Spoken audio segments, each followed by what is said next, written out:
প্রিয় কাব্যপ্রেমী সাহিত্য অনুরাগী সম্মানিত সুধীজন, আমি রাজীব কুমার দাস আপনাদের জানাই সালাম, আদাব ও নমস্কার।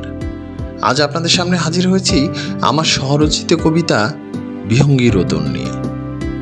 চলুন তাহলে শোনা যাক। কণ্ঠে আমি রাজীব কুমার দাস। রাতের গভীরতায় নামে অজস্র প্রশ্নধারা, নীরবতার প্রাচীর ভেঙে শুরু হয় আন্দোলন।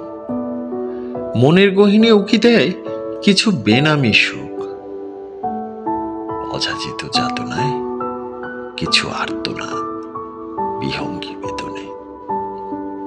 কিছু শূন্যতা ঘিরেছে চারপাশ থেকে, সভ্যতার শাসন ভেঙে নৈরাজ্যের আহ্বান।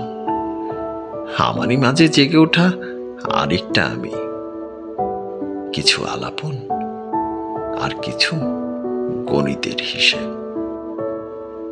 প্রশ্নরা শুধু উত্তর খোঁজে, আমি অতীতের পাতায় পাতায় উত্তর খুঁজে ফিরি, যে উত্তর অনন্ত আধারে কবু হয়েছিল বিলীন।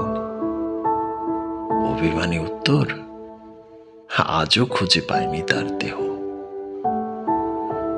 আমার চারপাশ ঘিরে ঘৃণা আর তিক্ততার কষাঘাত, অবুঝ চোখে আমার করুণ চেয়ে থাকা।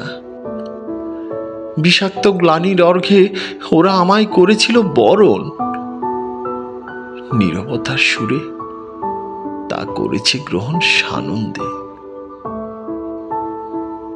আধার ঘুচিয়ে পূবের আকাশে জাগে নব্য প্রভাত।